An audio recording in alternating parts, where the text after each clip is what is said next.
انہی کے ذہنی غلام، انہی کے تہذیبی شاگرد، انہی کے غلام، انہی کے ایجنٹ آج پورے عالم اسلام پر حکمران۔ صرف یہ کہ پہلے وہ براہ راست حکومت کر رہے تھے، اب بائی پراکسی کر رہے ہیں۔ اپنے دور میں تعلیم دے کر ایسے لوگ پیدا کر گئے جن کی چمڑیاں تو کالی رہ گئیں، اندر سے یورپین ہو گئے۔ اور بیکاروں نے یہی کہا تھا، ہم جو نظام تعلیم یہاں بنا رہے ہیں اس کے نتیجے میں ہندوستان کے لوگوں کی چمڑی کی رنگت تو نہیں بدلے گی لیکن اندر سے وہ بالکل بدل جائے گا۔ انہی کے غلام ہیں، انہی کی تہذیب، انہی کی عریانی، انہی کی بے حیائی، انہی کی بے شرمی۔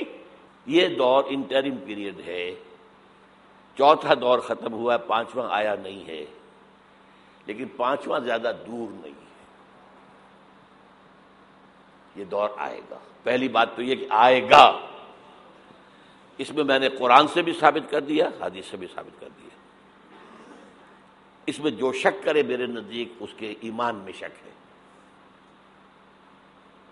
اچھا اب جب آئے گا تو کس شان سے آئے گا؟ اب جب آئے گا گلوبل ہوگا۔ ویسے بھی اب دنیا گلوبلائز ہو چکی ہے، آج تو آپ کہتے ہیں دنیا کیا ہے، اٹس اے گلوبل ولیج۔ اب جو نظام بھی یہاں ہوگا گلوبل ہوگا۔ اب اس میں دو حدیثیں آپ سن لیجئے۔ اب جب خلافت اللہ منہاج النبوت آئے گی تو وہ کسی ایک علاقے کے اندر محدود نہیں ہوگی۔ حضرت ثوبان رضی اللہ تعالیٰ عنہ حضور کے ایک غلام تھے جنہیں آپ نے آزاد کر دیا تھا، انہیں عربی میں کہتے مولا، ان ثوبان مولا رسول اللہ صلی اللہ علیہ وسلم۔ یہ مولا کا لفظ عجیب ہے، آقا بھی مولا ہوتا ہے، غلام آزاد ہو جائے وہ مولا ہے۔ حالی موالی، موالی جو بنا ہے لفظ، بہرحال ان ثوبان مولا رسول اللہ صلی اللہ علیہ وسلم قال، حضور نے فرمایا صلی اللہ علیہ وسلم، قال النبی صلی اللہ علیہ وسلم، ان اللہ زوالی الارض، اللہ نے میرے لیے ساری زمین کو لپیٹ دیا، فرأیت مشارقہا و مغاربہا، میں نے سارے مشرق دیکھ لیے، سارے مغرب دیکھ لیے۔ اب اس کو نہ سوچیے کیسے دیکھ لیے ہوں گے، زمین تو گول ہے، لپٹی کیسے ہوگی؟ یہ معاملہ اللہ کا اس کے رسول کے مابین ہے۔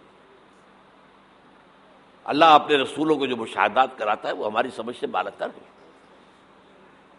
ہمیں شب معراج کی سمجھ کیسے آئے گی؟ فَأَوْلَىٰ إِلَىٰ عَبْدِهِ مَا أَوْحَىٰ، ہمیں کیا پتا کیا راز و نیاز کی باتیں ہوئی تھی، ہمیں کیا اندازہ؟ بہرحال حضور فرماتے ہیں ان اللہ زوالی الارض، زمین لپیٹ دی، فرائے تو مشارقہا و مغاربہا، میں نے سارے مشرق دیکھ لیے، سارے مغرب دیکھ لیے۔ وَإِنَّ أُمَّتِي سَيَبْلُغُ مُلْكُهَا مَا زُوِّيَ لِي مِنْهَا، سنو میری امت کی حکومت ان تمام علاقوں پر قائم ہوگی جو مجھے زمین کو لپیٹ کر دکھا دیے گئے۔ کوئی شک ہے؟ اگر شک ہو تو اپنے ایمان کی خیر منائیے۔ یہ روایت صحیح مسلم کی ہے، صحیحین کی روایت جو ہے وہ تو سب سے ٹاپ۔ دوسری حدیث مقداد ابن الاسود رضی اللہ تعالیٰ عنہ سے، وہ فرماتے ہیں کہ حضور نے فرمایا لا يبقى على ظهر الارض بيت وبر ولا بدر الا ادخله الله كلمة الاسلام، اس زمین پر نہ کوئی گھر بچے گا اینٹ گارے کا بنا ہوا، نہ کوئی خیمہ ہوگا جو بالوں کے کمبلوں سے بنا ہوا ہو، مگر یہ کہ اس میں اللہ کلمہ اسلام کو داخل کر کے رہے گا۔ بعز عزیز او ذل ذلیل، یا تو کسی باعزت کے اعزاز کے ساتھ، وہ ایمان خود قبول کرے گا، اسلام اس کے اندر داخل ہوگا، اس کا بھی اعزاز ہوگا۔ وَلِلَّهِ الْعِزَّةُ وَلِرَسُولِهِ وَلِلْمُؤْمِنِينَ وَلَٰكِنَّ الْمُنَافِقِينَ لَا يَعْلَمُونَ۔ اور جو نہیں اسلام قبول کرے گا اسے نیچے ہو کر رہنا پڑے گا. یؤتُ الجزیۃ عن یدٍ وہم صاغرون. انہیں اسلام کی سپریمیسی قبول کرنی پڑے گی. کوئی گھر نہیں بچے گا جس میں کہ اللہ کا کلمہ داخل نہ ہو جائے. حضرت مقداد کہتے ہیں پھر میں نے اپنے دل میں کہا وَيَكُونَ الدِّينُ كُلُّهُ لِلَّهِ. یہ جو سورہ انفال میں الفاظ آئے ہیں دین کل کا کل اللہ کے لیے ہو جائے تب تو یہ ہو جائے گا. تو اس خوشخبری کو سامنے رکھیے. حضور کا مقصد بعثت غلبہ دین، بھیجا گیا پوری نوع انسانی کے لیے. تکمیل اس وقت ہوگی جب پورے عالم انسانیت پر دین کا غلبہ ہو جائے، جیسے 1400 برس قبل عرب میں ہو گیا تھا، اور یہ ہو کر رہے گا. اس کی خبر 5 ادوار کے اعتبار سے حضور نے دے دی. اس کے گلوبل ہونے کی حضور نے 2 حدیثیں میں نے آپ کے سامنے رکھ دی، ہمیشہ وہ ہوگا. اور آج دنیا ادھر جا رہی ہے، اور دنیا کو ہے پھر مار کا روح و بدن پیش. تہذیب نے پھر اپنے درندوں کو ابھارا. اللہ کو پابر دیے مومن پہ بھروسہ، ابلیس کو یورپ کی مشینوں کا سہارا. امریکہ مشینوں کے بل پر کھڑا ہوا ہے، اس کی تہذیب ختم ہو چکی ہے. وہ جو اقبال نے 100 سال پہلے کہا تھا، دیار مغرب کے رہنے والوں خدا کی بستی دکان نہیں ہے، کھرا جسے تم سمجھ رہے ہو وہ اب ذرے کم عیار ہوگا. تمہاری تہذیب اپنے خنجر سے آپ ہی خودکشی کرے گی، جو شاخ نازک پہ آشیانہ بنے گا ناپائیدار ہوگا. اور آج کیا ہوا ہے وہاں؟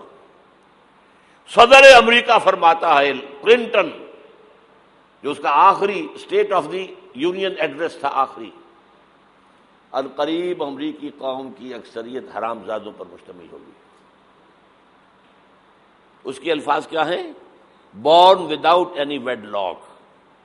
کوئی شادی کا بندھن نہیں ہے ماں باپ میں، بچے پیدا ہو رہے ہیں. ان کو آپ کیا کہتے ہیں؟ حرامی. اب لوگوں کی اکثریت کو پتہ ہی نہیں ہمارا باپ کون تھا، جانتے ہی نہیں. نتیجہ یہ نکلا ہے بالفعل کہ مجھے اسکول میں داخلے کے لیے فارم کبھی آپ نے پر کیا ہوگا اپنے بچے کے لیے، لے گئے آپ، اس کا نام یہ ہے، اس کے باپ کا نام یہ ہے، اس کی پیدائش یہ ہے، اس کا یہ ہے. اب وہاں باپ کا کھانا ہی نکال دیا، اسے پتہ ہی نہیں، ماں کا نام لکھ دو. یہ تہذیب ہے ان کی. بہرحال دنیا ایک بہت بڑے تصادم کی طرف بڑھ رہی ہے. اب میں اس سے اگلی بات جو کہنا چاہتا ہوں اس کے لیے پہلے سے معذرت کر لوں. خوشخبری میں نے دی ہے تو بدخبری بھی مجھے دے دی. اس عالمی غلبہ اسلام سے پہلے ابھی امت مسلمہ کی بہت پٹائی ہونی ہے، بہت پٹائی ہونی ہے، بہت پٹائی. یہ میں نہیں کہہ رہا، حضور نے کہا ہے. کتاب الملاحم، احادیث کی کتابوں کے آخر میں یہ 4 ابواب جو آتے ہیں جن کو عام طور پہ علماء بھی نہیں پڑھتے، اس لیے کہ ان سے کوئی فقہی مسئلہ تو نکلتا نہیں، ان سے کوئی شرعی حکم نہیں نکلتا، وہ تو پیشین گوئیاں ہیں. کتاب الفتن، کیسے کیسے فتنے اٹھیں گے. کتاب الملاحم، کیسی کیسی جنگیں ہوں گی. کتاب اشراط الساعہ، قیامت کی جو علامات کیا ہوں گی. کتاب علامات القیامہ، یہ کیا ہوں گے. ان ابواب کو پڑھیے تو آپ کو معلوم ہوگا اس دور کے آنے سے پہلے ابھی امت مسلمہ پر اللہ کے عذاب کے بہت سخت کوڑے پڑنے. معافی چاہتا ہوں. اگر رسولوں کی شان یہ تھی کہ وہ مبشر بھی تھے اور نذیر بھی تھے تو میں بھی ایک ادنا غلام انہیں کا ہوں. میں جو کہہ رہا ہوں قرآن اور حدیث سے کہہ رہا ہوں. یہ عذاب کیوں آئے گا؟ امت مسلمہ بحیثیت مجموعی اللہ کی نگاہ میں مجرم، بہت بڑی مجرم. کیوں؟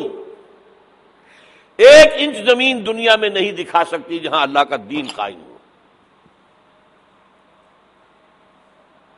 یہ مذہب ہے، مسجدیں ہیں، حج ہے اور عمرے ہیں، یہ مذہب ہے. دین کہاں ہے؟ اللہ کا نظام کہاں ہے؟ دین حق کہاں ہے؟ وہ نظام عدل کہاں ہے؟ وہ نظام سیاست کہاں ہے؟ وہ قانون شریعت کہاں ہے؟ آپ کی ساری معیشت سود کے اوپر ہے، اور سود سے زیادہ بڑا گناونا جرم کوئی نہیں. سود سے زیادہ بڑا گھناونا گناہ کوئی نہیں، جس کے بارے میں حضور نے فرمایا الربا 70 جزءا یحوما، 2 حدیثیں ہیں یہ، ربا کے 70 حصے ہیں، یہ 70 گناہ ہیں، 70 گناہ ہیں، جن میں چھوٹے بھی ہیں بڑے بھی ہیں، 70 گناہ۔ ایسا روحا ان میں سب سے چھوٹا اس کے مساوی ہے ان ينكح الرجل امہ، کہ کوئی شخص اپنی ماں سے زنا کرے۔ سنن ابی داؤد کی روایت ہے، سن لیجیے، پڑھ لیجیے۔ سارا نظام آپ کا کہاں ہے؟ تجارت ہو تو اس پر ہے، زراعت ہو تو اس پر ہے، بیج لیا تھا تو سودی قرضے پہ لیا تھا، اس کے بعد جو اس کے لیے کھاد خریدی تھی سودی قرضے پہ خریدی تھی، پیسٹیسائڈز خریدے تھے سودی قرضے پہ خریدے تھے، اس کے بعد اگر کوئی ہارویسٹر لیا ہے، کوئی اور لیا، ٹریکٹر لیا تو سودی قرض، سود ہر دانے گندم میں سود ہے۔ کوئی شخص بچا ہوا نہ، میں بچا ہوا نہ بچے ہوئے، کوئی بچا ہوا نہیں۔ سارا کاروبار، ساری سبز و حرفت، ساری حکومت، پوری حکومت، پوری قوم سود کے اندر جکڑی ہوئی۔